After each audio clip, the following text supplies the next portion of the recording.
Hello दोस्तों, कैसे हैं आप सभी लोग। हम लोगों ने स्टार्ट किया था हमारा जनरल फार्मेसी की यूनिट 2 को, जिसमें हम लोग आज उसके दूसरे क्वेश्चन को डिस्कस करने जा रहे हैं, जिसमें हम लोग डिस्कस करेंगे हमारा एलिगेशन मेथड। देखिए, डोज कैलकुलेशन के मेथड्स को हम लोग डिस्कस कर रहे थे और उन्हीं कैलकुलेशंस में हम लोग एलिगेशन मेथड को डिस्कस करने वाले। इसकी नीड क्या है, फर्स्ट ऑफ ऑल हमें इसकी नीड समझनी होगी। देखिए, कभी कभार हम लोग क्या करते हैं, हमारे पास कोई चीज़ अगर ड्राई पाउडर में होती है, मान लीजिए हमारे पास एक ए पाउडर है, एक हमारे पास बी पाउडर है। अब हमें इन दोनों को मिला करके एक सी पाउडर बनाना है और सी पाउडर की स्ट्रेंथ, सी पाउडर की mg, सी पाउडर की क्वांटिटी हमें पता है, पर हमें ये नहीं समझ में आ रहा है कि इनकी क्वांटिटी हम लोग कैसे डिटरमाइन करें कि कौन सा कितना मिलाएं।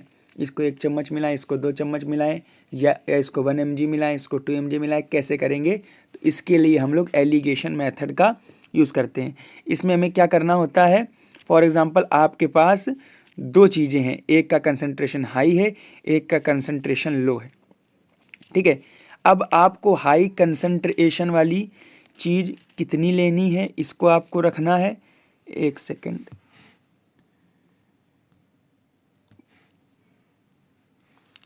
हाई कंसंट्रेशन वाली चीज़ को आप यहाँ पर रखेंगे, लो कंसंट्रेशन वाली चीज़ को आप यहाँ पे रखेंगे।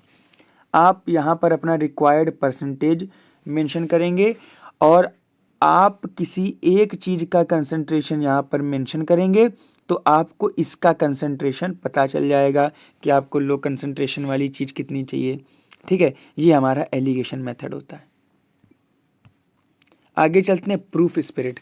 देखिए, प्रूफ स्पिरिट क्या होता है कि आप लोग जब भी कोई स्पिरिट लेने जाते हैं या अल्कोहल लेने जाते हैं, तो उसमें कंसंट्रेशन लिखी हुई होती है कि वो 42.49 पर वेट बाय वॉल्यूम है या कैसा है, उसमें कंसंट्रेशन लिखी होती है। ये कंसंट्रेशन उसमें इसलिए लिखी होती है ताकि उस स्पिरिट का, उस अल्कोहल का कोई गलत यूज़ ना कर पाए। फॉर एग्ज़ाम्पल, एक टाइम ऐसा था कि जो स्पिरिट आते थे तो लोग उन स्पिरिट को एंटीसेप्टिक की जगह पे यूज़ करने के बदले उनको पी जाया करते थे, क्योंकि उसमें हाई अमाउंट में अल्कोहल होता था, है ना। पर फिर बदलते समय के साथ गवर्नमेंट ने, रेगुलेटरी बॉडीज़ ने इसको रियलाइज़ किया और रियलाइज़ करने के साथ उसका एक कंसंट्रेशन स्पेसिफिक डिसाइड किया कि इस कंसंट्रेशन में वो चीज़ होनी चाहिए।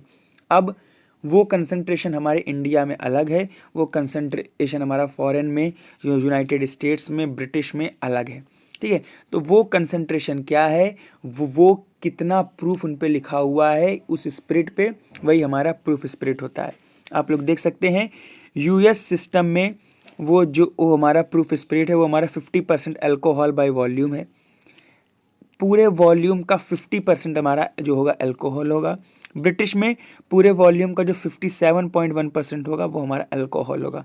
इसकी डेफिनेशन की बात करें तो proof spirit is that mixture of alcohol and water which eight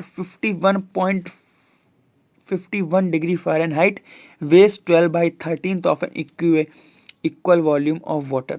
Density of proof spirit is 12/13 of density of water at 51 degree Fahrenheit. आप इस डेंसिटी को देख सकते हैं। अब दो टर्म्स हमारे पास आते हैं, ओवर प्रूफ और अंडर प्रूफ। अगर जितनी प्रूफ स्ट्रेंथ मेंशन्ड है उससे ज़्यादा स्ट्रेंथ का अगर आपका अल्कोहल है, उससे ज़्यादा अमाउंट का अगर उसमें अल्कोहल प्रेजेंट है तो वो हमारा ओवर प्रूफ हो जाता है। उससे कम अल्कोहल प्रेजेंट है तो वो हमारा अंडर प्रूफ हो जाता है। आगे चलते हैं, इसकी कन्वर्जन, इसकी स्ट्रेंथ की चेकिंग का फॉर्मूला यहाँ पे दिया गया है। आपको अल्कोहल की स्ट्रेंथ निकालनी है तो आप परसेंटेज वॉल्यूम बाय वॉल्यूम की स्ट्रेंथ रखेंगे, रिक्वायर्ड स्ट्रेंथ रखेंगे, 100 से मल्टीप्लाई करेंगे, आपको अल्कोहल की स्ट्रेंथ पता चल जाएगी। आगे आप लोग ये एग्जाम्पल विद सॉल्यूशन दिए गए, इनको सॉल्व करके आप देख सकते हैं। हम लोग आगे चलते हैं, आइसोटोनिक सॉल्यूशन। आइसोटोनिक सॉल्यूशन क्या होते हैं, सिंपल लैंग्वेज में आइसोटोनिक सॉल्यूशन ऐसे सॉल्यूशंस होते हैं जिनका कंसंट्रेशन हमारे जो ब्लड के कंसंट्रेशन है, ब्लड की जो टोनिसिटी है उसके इक्वल होता है, जो कि होता है 0.9% वेट बाय वॉल्यूम। आप लोग यहाँ पे देख सकते हैं। ठीक है, ऑस्मोसिस क्या होता है, ऑस्मोसिस हमारा वो मूवमेंट का प्रोसीजर होता है जो कि हमारा जब हम लोग किसी सॉल्यूशन को हमारी सेमी परमिएबल मेम्ब्रेन के कांटेक्ट में रखते हैं तो जो अगर कोई मूवमेंट होता है तो उसे हम लोग ऑस्मोसिस कहते हैं।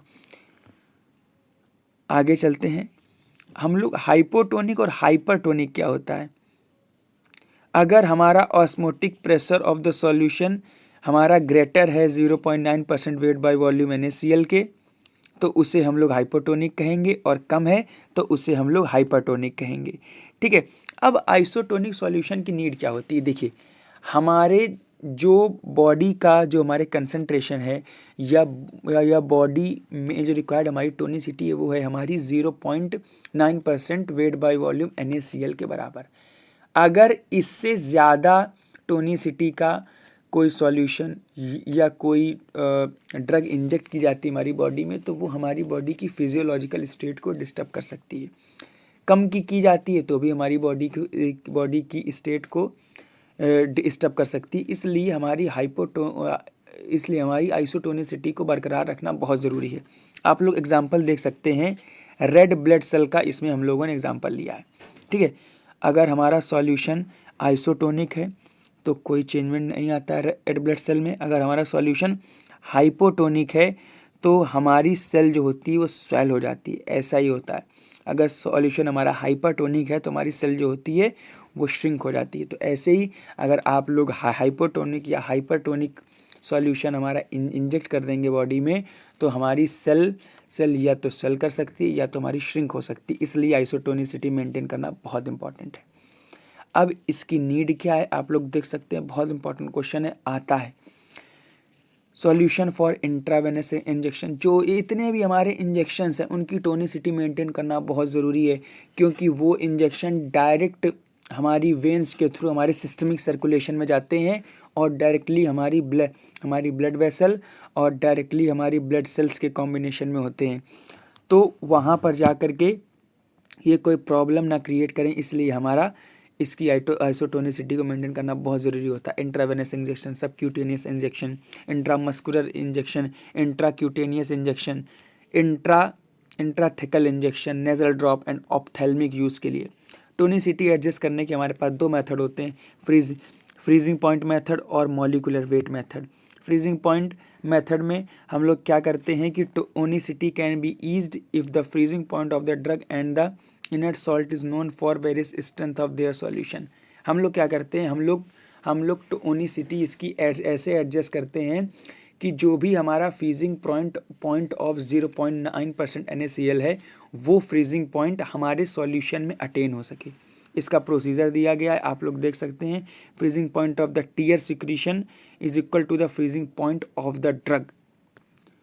टोनिसिटी एडजस्टमेंट का हमारा जो दूसरा मेथड है वो हमारा मॉलिकुलर वेट मेथड होता है कि हम लोग 0.9% NaCl के अकॉर्डिंग जो हमारा वेट है, किसका वेट है, जो इंजेक्शन हमने बनाया है उसमें जो इंग्रेडिएंट है उसका वेट है, उसके वेट को उसके मॉलिकुलर वेट को, उसके अमाउंट को हम लोग मॉडिफाई कर दें तो हमारा जो है वो हमारा आइसोटोनिसिटी हम लोग मेंटेन कर सकते हैं। इसमें हमारा फॉर्मूला दिया गया है, number of grams of NaCl is equal to number of effective ions, molecular weight of NaCl is equal to isotonic factor और आइसोटोनिसिटी। इससे आप लोग देख सकते हैं, कर सकते हैं। मॉलिकुलर वेट आपको यहाँ पे दिया गया, आप लोग इसको सॉल्व कर सकते हैं। Thanks for watching the video. मिलते हैं इस सीरीज़ के अगले वीडियोज़ में। Thank you.